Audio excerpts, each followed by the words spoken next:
Patrick Peterson, Arian Foster, already confirmed. Tons more. You don't want to miss it.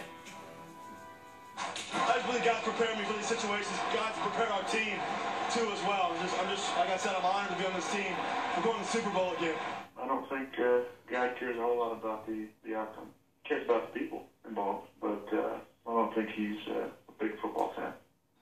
Russell Wilson's emotional and heartfelt post-game speech and his reaction actually was something that people really remember. But Aaron Rodgers responded to listeners, and he simply said God does not really care about the outcome of the game, and that was on his weekly radio show.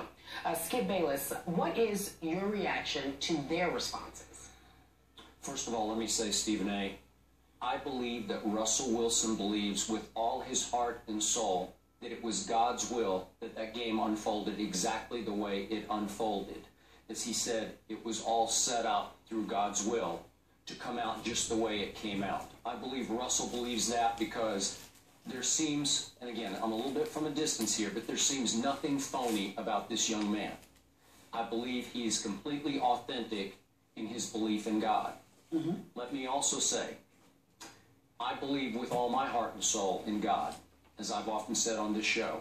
I believe in the power of prayer, I believe in going to church, and I believe in worshiping and respecting God. I also respect everyone else's ability to believe whatever they want to believe in the God of their choice.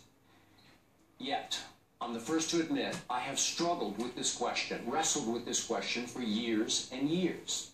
I wrote a piece, in fact, for the New York Times, I believe it was in 1994, about this very question. Does God play a role in any football game? And my answer in the piece was basically what Aaron Rodgers is saying. I just couldn't believe at that point in 1994 that God would concern himself with the outcome of football games. Because you get to the question of, if one team prays a little harder than the other team, does that mean God's going to favor that team?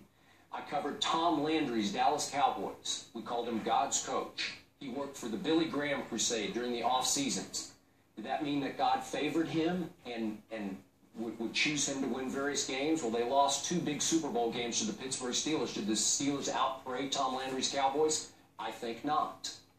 Now, if we get down to the bottom line here, the more I've thought about this, and the more I've gone through the hypocrisy of covering so many Dallas Cowboys who said it was God's will that I won this game, and yet I knew that that Dallas Cowboy on Saturday night had done some ungodly things. There's so much hypocrisy involved here that in the end, the truth is, I don't know the answer to this question. Can God work in mysterious ways? Sure he can. Might he concern himself with the outcome of football? He might. I don't know. Because God's bigger than all of us. And so, in the end, I respect Russell Wilson's right to believe that. I think it's part of his intangibles package to believe that. And the truth is, my bottom line to this question is, God does work in mysterious ways. So maybe occasionally somebody is favored in a football game. I don't know in the end. But I find it a fascinating question that I may never have the exact answer to. Forgive me for asking this, but I'd like you to repeat the question so I know specifically what we're answering here.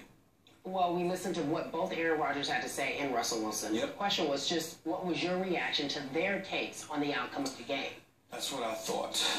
My reaction, that's the word I was looking for.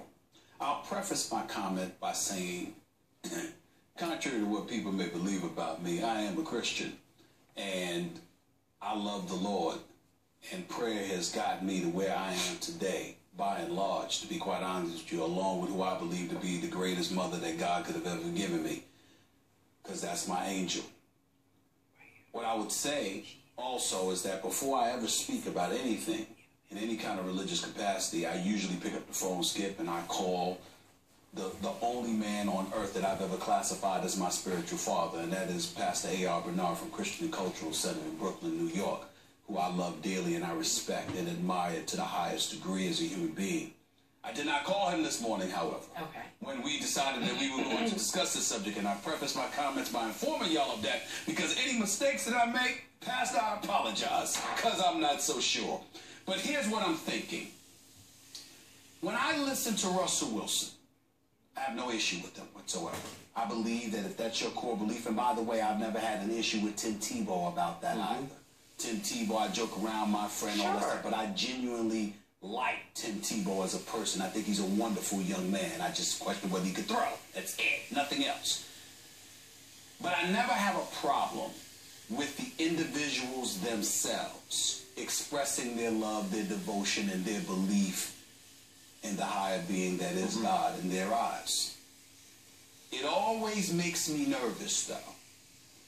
And the reason why it makes me nervous is because I find myself praying that those who invoke God seemingly at every turn live up to it. They conduct themselves in a way that's emblematic of a person who considers themselves a devout Christian. One of the things, I love the Lord. I restored my faith, got saved a few years ago, all of that stuff. I do not compare to what I know you to be. I do not compare to my friend and colleague, Chris Broussard. I tell people all the time, y'all have no idea. Chris Broussard, actually, as good as he is, he in the wrong profession. That brother is a walking minister. That's Chris Broussard. Well, and he lives it. He thought about it. And he lives it. And that's my man. I love him like a brother. That's who he is. I am not that dude. And so when I look at guys like a Russell Wilson and others, I never want to judge. I just find myself prayerful that they'll live up to what they proclaim, if indeed that's what they're doing. In the case of Aaron Rodgers, I always find people who assert things like he asserted in the aftermath of this game, I find them to be safer. Because what happens is that he's not denying that there is a God. He's not denying that there's a belief in God. He's not denying that we should have faith in God or whatever. But what he's saying is, if there's 53 men on each roster, what would make you think that God found favor with you and not found favor with somebody else? That's what he's saying, essentially, indirectly. You know, so it's like to think that God somehow, some way influenced the outcome is to basically say, you believe God found favor with you opposed to another child of his. And I always find that to be tricky. I remember years ago when I was watching Evander Holyfield and he had beat Mike Tyson the first go-round. I remember. And they're asking him what happened, and Evander Holyfield, like, God told me to throw the right. Really? Okay.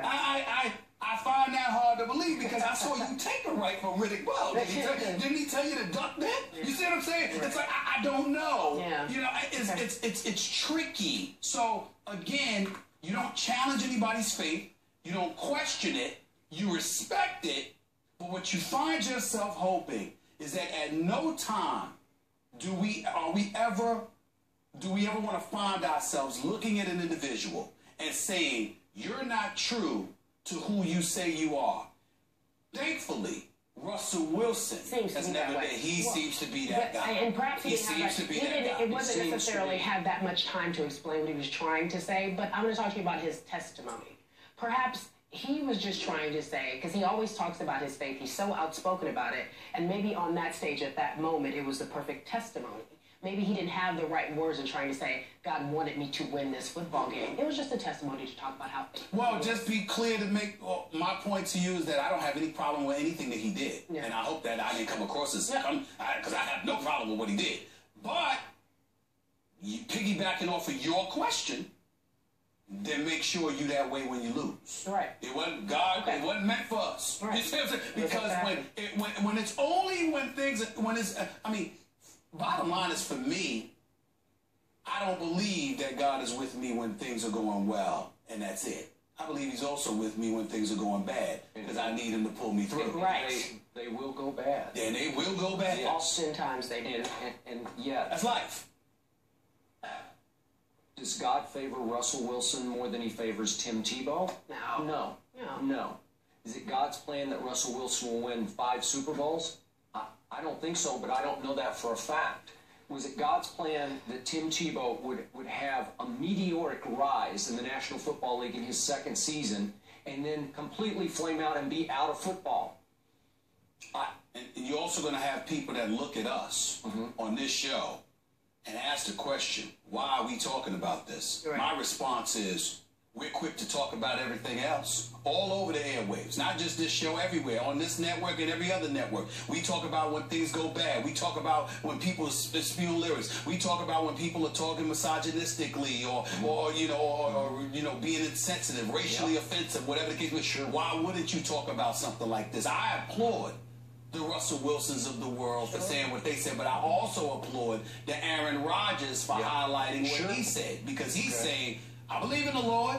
I believe the Lord cares about all of us. Yeah. And I don't believe the Lord cares about the outcome of a football game. Yeah. He cares about the human being. Okay, I think we agree with one bottom line here, that we appreciate those who publicly espouse their beliefs, who then walk that walk when they're off the field. After hours, they walk the walk, that they are genuine to their beliefs on and off the field, right? Because too often in my career, I have encountered in post-game locker rooms guys who said, this was God's will that I won this game. I'm thinking, really? Was it God's will that on Wednesday night you were unfaithful to your wife? Yes. You know, like, you can't have it both ways. And that's the whole thing. And that's why when I brought up Chris Broussard or yourself, in comparison to me, I look at you two as dudes who live it.